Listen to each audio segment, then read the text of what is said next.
Investor Intelligence provides general information only. You should consider seeking independent advice to see how this information relates to your unique circumstances. Please refer to the terms and conditions available at investorintelligence.com.au for more.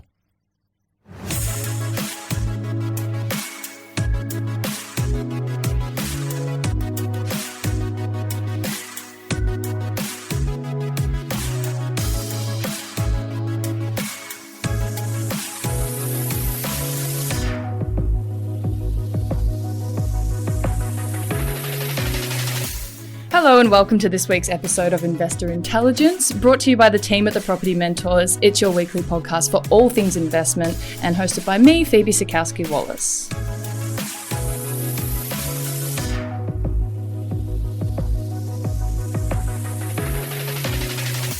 So just before we get into today's episode, I do want to ask the listeners a couple of questions.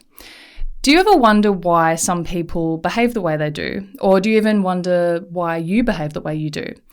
Do you also ever wonder why some people get certain outcomes and others don't so easily?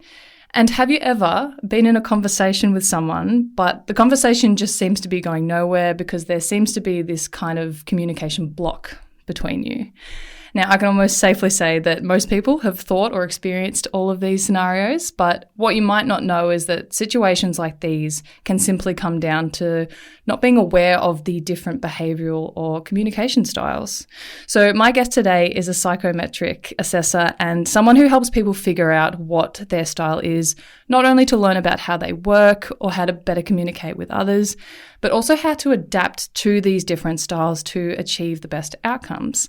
Her name is Jaymini Mistry. Jaymini, welcome to Investor Intelligence. Hi, Phoebe. Thanks for having me. Of course. I'm so excited to talk to you today. Your line of work is so fascinating. But can you start off by telling me in your own words a little bit more about you and the work you do? Sure. So I'm a executive coach, and the psychometric assessments are the foundation of my coaching framework. And I work with leaders and business owners developing and building high-performing teams. Yeah, amazing. So you work with something that's called the DISC model, and that's what I really want to talk to you about. And this is something that you work with those companies and teams with. What is it, and how does it help us understand why people behave the way they do? Yeah, great question. So I love DISC. DISC is also a large element of the coaching and the work that I do with leaders and with teams. Now, the difference between DISC as a psychometric assessment and other assessments is that DISC measures observable behaviour. Okay. So what other people see of you. So not necessarily what you think of yourself. Right. But observable behaviour. Okay. A lot of the other assessments, they measure personality. So that takes into consideration your values, your thinking style, and that's different to observable behaviour. Okay. And DISC has a framework and a methodology that's so simple to learn and to execute. It's the easiest way of communicating more effectively. Would you say it's a little bit more aligned to work styles then, as opposed to sort of in your personal life? The great thing about DISC is you can apply it to work and personal. I have mainly run workshops and worked with people in a work environment. However, a lot of my participants will talk about how they have integrated it into their personal lives as well. It's a universal framework and methodology that can be applied to any situation. Great. Because I know a lot of people would be maybe more familiar with the Myers-Briggs test or the Big Five, which are, I guess they would have sort of crossovers. They would have a lot of similarities. Yeah. So as I said, Myers-Briggs and the Big Five, they're personality assessments. So they are different. They take into consideration so many different elements of the personality, the whole personality, whereas DISC is only measuring behaviour. So can we talk a little bit about because DISC has the 4 sort of main types. What are some of the typical, what are they first of all, and what are some of the sort of typical traits associated with them? Yeah, so DISC stands for, so the D stands for dominance. And the dominant type of person likes to have problems and challenges to deal with. They actually seek out a problem. That's their blueprint. It's how they naturally function at their best. Okay. They also have typical traits of impatience. So they typically will get frustrated and angry. But that's what drives that type of behaviour of wanting to deal with a problem and a challenge. They usually tend to be like 10% of the population. So in a large organisation or even in a team of 10, you'll only have one D, one dominant type of behaviour, because they generally also like to be in authority and in charge, dealing with the problems and challenges, typically. Then the I stands for the influencer. So the influencer type of person typically loves social connection. They're that happy, optimistic person, potentially always on Facebook or Instagram, won't do very well sitting behind a desk, behind a screen, and even working on their own, which was really interesting during the lockdowns, because I would have said the high I's, the influencers, the ones that need social connection would have struggled the most, not having that, because that's how they rejuvenate and restore their own energy as well. Do you find that a lot of them are extroverts? Because that's the same as extroverts. They sort of get their energy from other people. Yeah, exactly. Exactly. And then the S stands for steadiness. So the steady type of person needs to have routine, needs to have like a regular pace in their life. Things are systematic. They also love harmony. They love to work in teams, but they want everybody to be happy. Typically, your S is the go-to person who'd be the great listener as well. Really calm and relaxed and thoughtful. And then the C type of person is the conscientious. Sometimes they're described as quite compliant as well. And they love to have rules and regulations to follow. They like things to be done in a certain way, and they want most people to follow those procedures. They're very slow and thoughtful. So they say little, but they think a lot. Okay. You can definitely see almost like the pros and cons of all of them. Like when you're describing, D, they sort of sound like the problem solvers. I influences like the social butterfly. S is like the peacekeeper. Yeah, almost. Perfect. And then, you get it. And C. Then the C would be the owl, like the sort of the wise, has a lot of information, can really have your back around pitfalls because they're the attention to detail type of person. Yeah. And you can see how all of them would, say a workspace, for example, would almost balance each other out a lot. Yeah. Yes. In an ideal setting. But typically, if they're not aware of their strengths, they can actually be in quite severe conflict. Yeah, okay, and I can definitely see that. So how can you then use the insights gained from the DISC model to improve things like communication and performance, or help people achieve their goals, for example? Yeah. So the first thing would be for each individual to know themselves. It's important for everybody within a team, or even in a one-on-one relationship, to know and understand their own strengths and weaknesses and their own behavioural traits. The good thing about the DISC assessment is that when you get your report, it actually shows you how you would behave in your natural, relaxed environment, and then how you might behave under stress and in a work adapted. And sometimes people have a shift in behaviour. Okay. And typically you can change your behaviour in different environments and situations, right? So you've got the opposite styles of the D and the S. They're like the most opposite. The I and the C are the most opposite. But the C has the ability to adapt and change into an I, and the S also has the ability in a different environment to get angry, to get fiery, to deal with problem solving. So we all have all four of those behaviours within us, and they can change in different environments. Okay.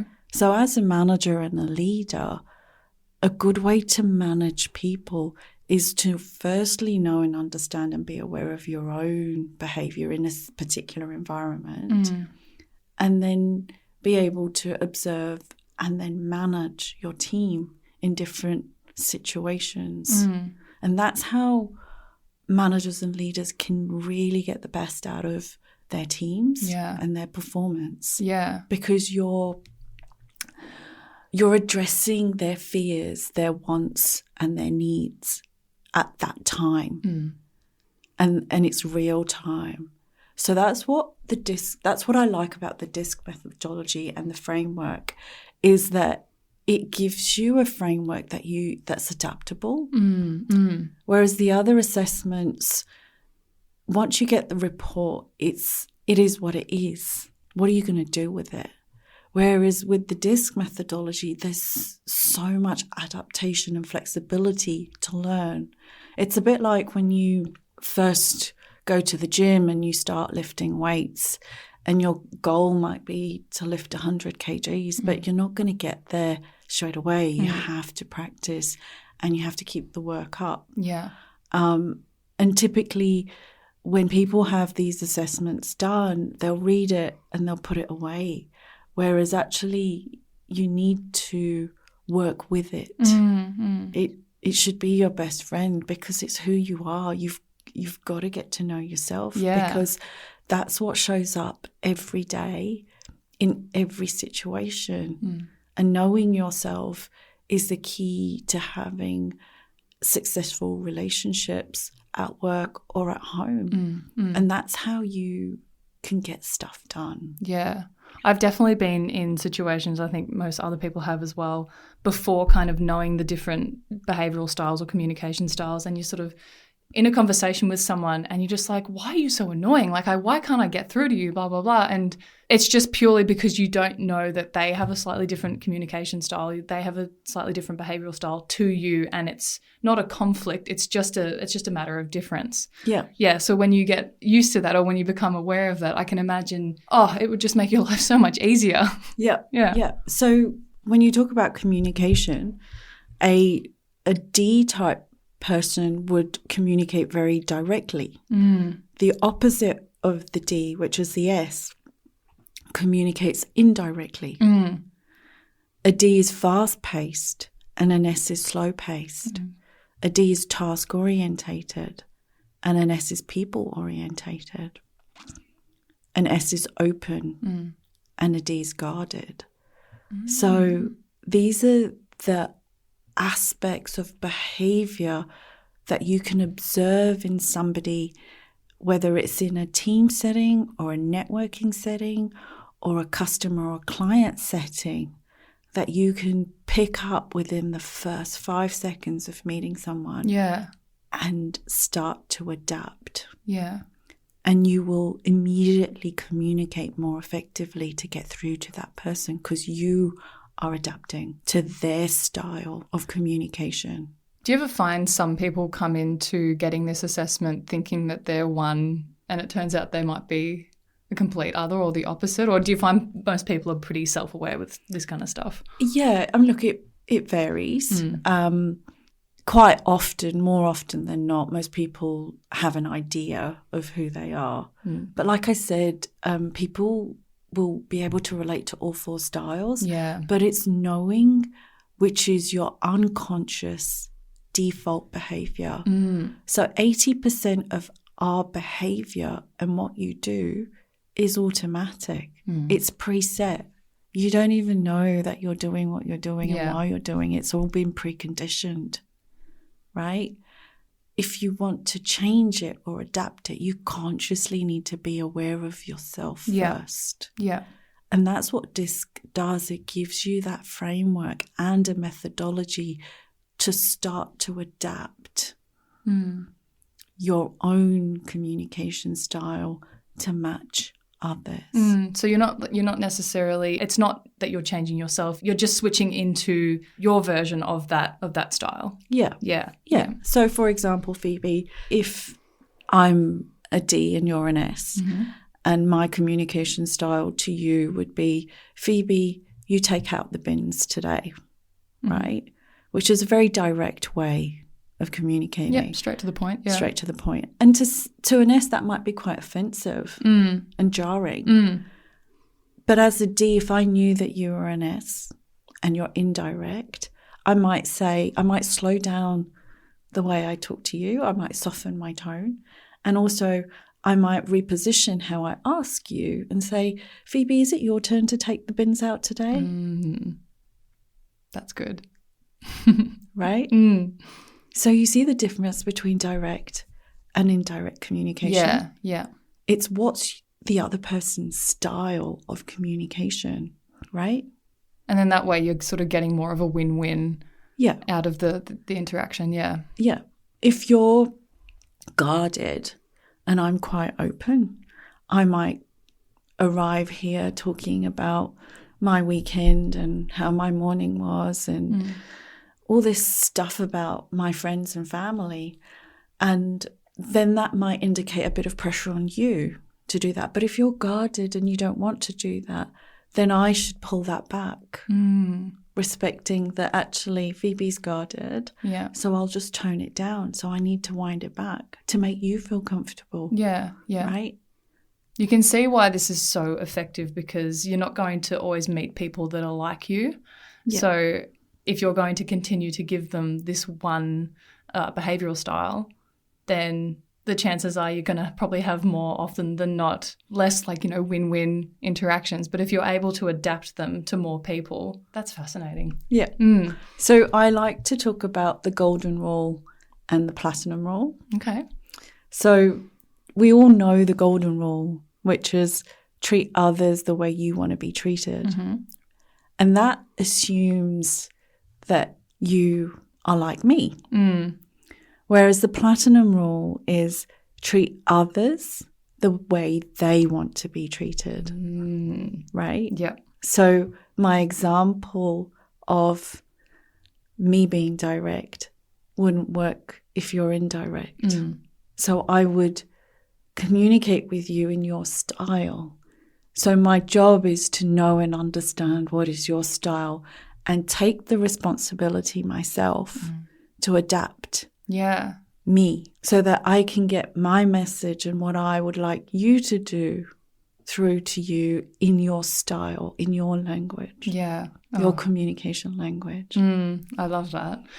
We often talk here about kind of emotional readiness, and say after you've received your tailored DISC profile, do you find some people might be a little bit confronted or dislike aspects of the profile? So they might come in pretty aware of which one they might be, but do you find underneath that they don't agree with some of the traits in them? Rarely. That's good. I think at some point most people know, unless there's a severe case of denial. I can't imagine that would be too common in something like this. But going back to your original comment, yes, it's confronting. My gosh, some of the faces that I see and the feedback and the comments of how accurate they are. Yeah. But also how useful, because it's so transparent and it's not based on other people's feedback like 360 is, right? It's based on the answers that you put in. So it's your report. Yeah. And the technology that's used, the algorithm that's used for these assessments are incredible. Like the way that the questions are positioned, they are done so that it's based on the reverse of your answer. So even if you try to outsmart it, it outsmarts you. Right. So they've already put in something in place for those that might try to fake it and answer. It will show up. Yeah. So it's really a waste of time and money if you do that. Oh, yeah, yeah. Right. It's like lying to your doctor. There's no Yeah. point. There's Like, no what's point. the point? What's the point? Just don't do it. Don't go through the process. Save yourself the effort. Exactly. So what should people be cautious of when undertaking these kinds of personality tests to ensure they're being used effectively then?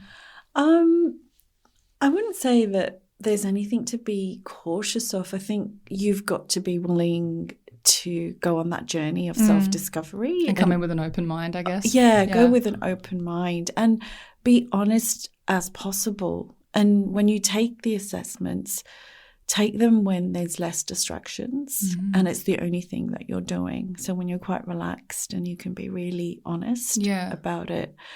And once you've taken the assessment, work with it. Don't just read it once and put it away. Bring it out. Work with your manager or your partner or whomever and do something with it. It's so valuable, so useful. Like if you want to change something in your work or in your life, it starts with you and it starts with who you are, what you do and what you know and understand about yourself. Yeah, yeah. And that's where change begins. Absolutely. Do you find ever that if you have that one sort of core behaviour that is yours, do you find at all that changes over time? Like I know it can change in different environments and maybe depending on who you're with, but does that core one maybe change over time? Do you see some people go from an S to a D over the span of, say, 20 years?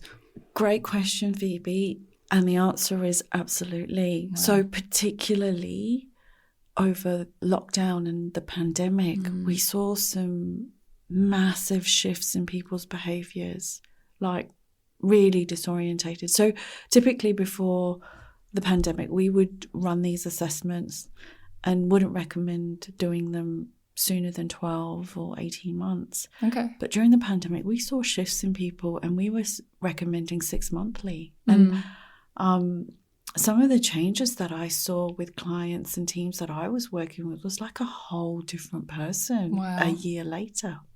I was going to say, are there other sort of environmental or even cultural factors that influence a person's DISC style? But yeah, I guess COVID would have been a great example of that. But are there any others that come to mind? Yeah, I mean, it can, like life events, can certainly change your behaviour and your value system. And yeah, like a divorce or moving countries or changing jobs, it can all impact your behaviour and values. Yeah. Yeah. And knowing that the change is happening, like change is so hard. And we go through a process during a change and it takes energy out of us. And what DISC measures is our emotion and energy. And that's the great thing about that it measures it in real time. So there'll be one element of the results, which is your natural, which will stay constant. And then the adapted can change from day to day, from week to week. Yeah, wow. Well, I can actually talk to you about this topic all day. It's actually amazing how something like this can really open your eyes to different personalities, even if, someone's polar opposite to you, but when communicated with correctly, how these can really achieve some like win-win outcomes. So Jaymini, if someone wanted to get their DISC profile assessed, how should they go about that? Do you mostly do that for sort of work or like bigger teams, or can people just as an individual get that done? Yeah, they can contact me directly. However, yes, like typically my client would be businesses and organisations, but I'm happy to work with individuals as well. Yeah, amazing. Well, we'll add to the show notes a link if you would like to get in contact with Jaymini and get your DISC profile done. I highly recommend that. But thank you so much for your time today. This has been amazing. Thanks for having me, Phoebe.